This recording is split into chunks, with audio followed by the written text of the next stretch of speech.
Review time! Marcum HD Pursuit.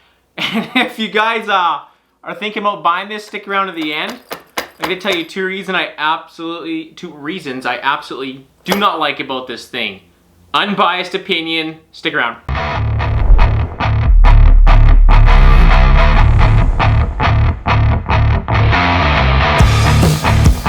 Alright, you're still here, that's a good thing. So number one, what you do is, the very first thing, most importantly, you go like this, you unzip it, just like that, and you unzip the back, you rip this apart, you take the unit out, and you take this piece of shit, and you throw it away.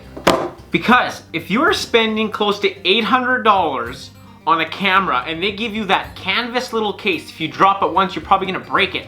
So go to Canadian Tire, get a hard shell case. This is around 50 bucks, give or take.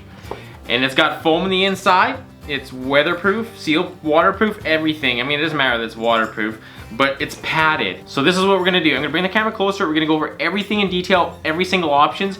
I'm gonna throw in some footage that I got around 8 feet with the clarity of the water. I'll tell you about that later. And they're gonna go to some more footage around 20 feet so you guys can see how clear this unit is. Okay guys, keep up with me. This is unscripted. We didn't plan anything, because we don't plan anything in our videos, because that's just dumb. So when you open it up, oh no wait, when you buy this, you're gonna get your foam, and nothing's gonna be cut out. So you can cut out your little fancy units.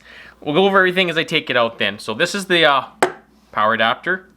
This here can go to your TV of your choice. So if you got your ice shack, you can throw this in through the HDMI adapter from the Marcum head unit here. And this is the power plug-in too. And also, if you have a power bank, you can use that to charge this as well if you're gonna be out for like 20 hours or so. Battery does last about 10 to 12 hours on a nice day. I've had that. But when it's colder, if you're outside, you could cut it in half, maybe a little. It'll last a little longer, just so you know. This is the head unit here, or the camera. I'm gonna take this actually out of the case because it's in our freaking way. Hang on. This is my awesome craftsmanship. You just cut it out and it sinks in, and then if you drop this, it will not break it. At least the first time anyways. All right, we're gonna make this as quick as we can. So we went over the power adapter. This one, power adapter, or use power bank. This one to plug into here to go to a TV in your ice shack. Start on the outside then. So there's about 50 feet of cable you get with this. And there's a little knob here. You pull this out, it stops it from spooling out. And then a handle pops out right here, and you can spin it up or spin it down. Oh, I got a backlash mess. That's how you run that. Now we're just gonna go to the actual inside here. We're gonna open this up and turn it on. All the technicalities are coming in hot. I'm thinking, I'm hoping. It feels like I'm in school. What's that pointing at? I guess nothing that matters. We're gonna put you up here. I got an idea. Watch me watching you watch you. Does that make sense? All right, so you power it on, it comes like this. I'll just go over every single setting so nothing is left out. So you have your meters, bottom right. You know what? That's extremely annoying with that light there. We're gonna swap it the other way. You have your temperature, bottom left. Battery, top left. Top right, your direction, because when you get down and deep and when you get deep and dirty in the water, right, you don't know which way to line up to your hook when you're getting like 20 some feet, so that is kind of necessary. It's really nice to have that. And you have your meters and the bottom right. Lost yet? Okay. Menu, we'll start at the top. Library, we'll check it out. I'd formatted it, so this will show all your pictures and your videos. That was easy. Okay, we're gonna go down to settings. What did I do? I don't know what I'm doing. Okay, we're in the settings. You can go monitor settings first. Brightness, you have 10 settings. There's no sense in showing you that. There's OSD.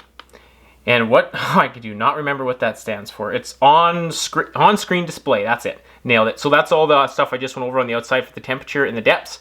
That's what that is. Unix, metric, or standard, you can switch it to. Very good options. Now we go to system settings here. Now English, your language. Date and time, and you can format your SD card right here. Oh yes, it's a mini SD card. Reset default, so if you screw something up, you don't know how to fix it, which shouldn't happen. It's pretty user friendly. Go into your user defaults, reset it. Calibrate it, I'm assuming that is when you, with your directions, north, east, south, west, I believe it, to recalibrate it. I never actually checked, so don't quote me on that. Yeah, I know, I didn't plan anything. Don't judge me. Oh my gosh. Okay. Version, you can check the version, make sure you're at the latest update on the software, always a good thing. Let's go back. Now, video settings. Resolution. Obviously, you buy this is because you want to record onto YouTube. That was my plan. You want to show off the fish, right? So you can pick your resolution in here. 1080. Why on earth is there an option of 720 and 480?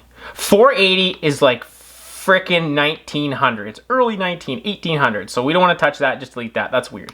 720, I guess if you're just going to do it to Facebook, because Facebook is terrible and it's still 720 last time I checked. But you probably always want to go 1080. And if anything, you can always downscale, or if you want, you can 720 and upscale to 1080. That's dumb. Don't worry about that. Next, cyclic record. Don't worry about that name. It sounds dumb. What it is we'll go into this here. You see, you have your intervals, 15 minutes, 10 minutes. Oh my gosh, we keep hitting the wrong button. 15, 10, 5, and 3. What that does is it sets your files up and starts a new file every 3 minutes, or you can go every 5 minutes, every 10 or 15. Essentially, the plan behind that is if you have a file that goes corrupt, it may not wreck all of them.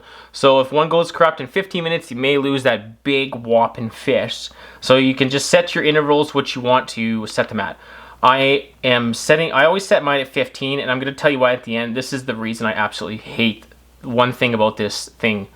Oh, it makes me mad. You'll find out. Just stick with me. And date stamp, obviously. Date stamp, you know what that is. And then you can go to photo settings. Date stamping, same thing. Exit. Let's go. So you can date stamp everything. I hate doing that. I don't like that. What's the point? I don't see the point. Okay, right. Press and hold to record. Get out of there. Get out. Press and hold to record, or press it once and it takes a picture. Now I'm going to tell you the thing I absolutely hate. You guys know what looping is? Looping is basically on all the GoPros. You can set your looping to like 5 minutes or whatever you want it to do. Then it just re-records and keeps the last 5 minutes in the memory card. This frickin' thing does not have the looping options. So think about it. If you're out for 10 to 12 hours, you have like 1,000 frickin' files. Not quite. You have a lot of files, and it's so stupid to go back and scrub through everything and line it up with your other camera, your other GoPro. I cannot stand that. So that's the worst thing about this. You do not like that. You need a looping feature. If they can do a software update, probably not, I don't know. But hopefully they can change that in the future. Oh yes, almost forgot. 1/4 inch nut or bolt goes in there. So that's basically any standard camera tripod mount or anything. When I first got this, I just had a tripod mount, but now I just leave it in the case and I just kind of flip it out so you can look at it at an angle, so it's always staying in the case. Another reason in case you knock it over or the dog runs by it and kicks it or something like that. So if you don't have that option, you can use a tripod or leave it in the case. So I think the case is the best option because you're spending this much money. You need a case. Why would you not spend another $50? And I'll just show you the outputs here on the side. Doesn't really matter. This is where the SD card goes in. That's where the HDMI goes in, or I guess it's HDMI crossover to Mini C, I believe that is. And this is the other regular port for charging it in there. So everybody knows you always measure diagonally. Was I right? Yeah. It's a 5-inch LCD. We almost forgot because we don't write an itinerary how to do these. Okay, you have infrared and LED as well. So you have infrared. I think it's like 3 settings. So there we go. One, that's number 2 is already on. 3 and 4, and now it's off. Then you have LED as well, probably 4 settings too. 2, 3, and 4. So when it gets a little darker, it can help. Now another thing too, when it starts getting dark out, it's gonna start flickering green to gray. It's just adjusting for the darkness to try and get the better clarity or the best clarity. That's normal, but long as you're out in the daylight, the best time to use these is on a clear day, sunny, and scrape the ice off around your tent or wherever you're sitting. It's gonna make a huge difference. It doesn't matter, you can have the best camera, the worst camera. If the conditions are bad, it's dirty water, it's not gonna be that good. So do the best you can, use it in sunlight, clean off the ice, and that's all you can do. And another thing, it's MP4 format, all right? That's very common. Do not go anywhere. I'm gonna show you guys footage. The first is gonna be around 8 or 9 feet, I think is what I was. And then the second is gonna be at 20 feet. And the 20 feet, it was a very cloudy day. I didn't clear off the ice that much. I was actually fishing out of the truck. It's really lazy and jigging out the window. But that's gonna be a comparison. 20 feet, cloudy day, it's still not bad. And then the lower one will show the first one, the first footage shot's about 6, or what did I say, 6, 7, 8 feet? I forget, doesn't matter. It's a clear day, I cleaned off the ice. It was amazing footage.